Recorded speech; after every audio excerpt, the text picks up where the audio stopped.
Praise lord. దేవుని నామమునకి మహిమ కలుగును గాక. ప్రియులారా, ఆది కాండము 13వ అధ్యాయం 7వ వచనం అలాగే 8వ వచనాన్ని చదువుకుందాము. అప్పుడు అబ్రాం పశువుల కాపర్లకును లోతు కాపర్లకును కలహము పుట్టెను. ఆ కాలమందు కానానీయులు పెరిజ్జీయులను ఆ దేశములో కాపురముండిరి. కాబట్టి అబ్రహాము, మనము బంధువులము గనుక నాకును నీకును నా పశువుల కాపర్లకును నీ పశువుల కాపర్లకును కలహము ఉండకూడదు అని లోతుతో చెప్పాడు. ప్రభునందు ప్రియమైన దేవుని బిడ్డలారా, దేవుడు అబ్రహాముకు దర్శనమై పిలిచినప్పుడు, అబ్రహాము నీ దేశమును అలాగనే నీ బంధువులను విడిచి నేను చూపించు దేశమునకు వెళ్ళుమని చెప్పినప్పుడు దేవుడు అబ్రహాము లేచి తన సహోదరుని కుమారుని లోతును వెంటబెట్టుకుని వెళ్ళాడు. ఎప్పుడైతే వెంటబెట్టుకుని వెళ్ళాడో అబ్రహాము దీవించబడ్డాడు, లోతును దీవించబడ్డాడు. అప్పుడు అబ్రహాము పశువుల కాపర్లకును లోతు పశువుల కాపర్లకును కలహము పుట్టింది.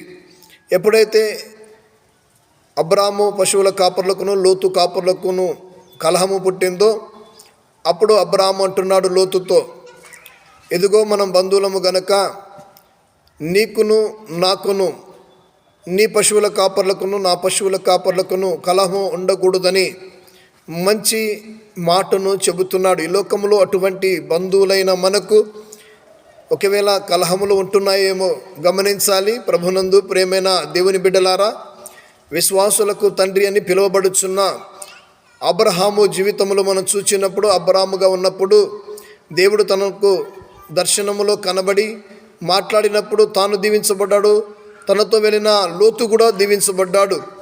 కాబట్టి మంచి మనసుతో అంటున్న విషయము, ఎదుగో నీవు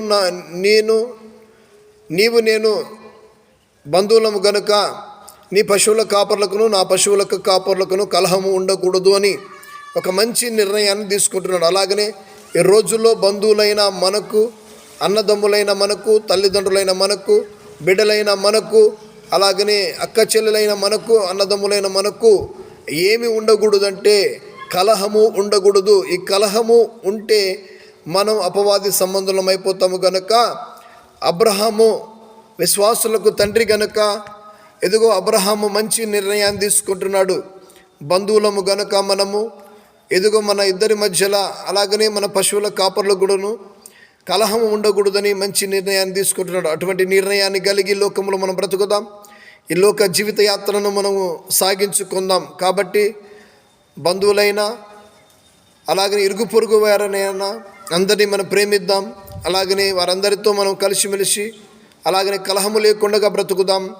ఎట్టి వాక్యము దేవుడు దీవించి ఆశీర్వదించునుగాక. ఆమేన్.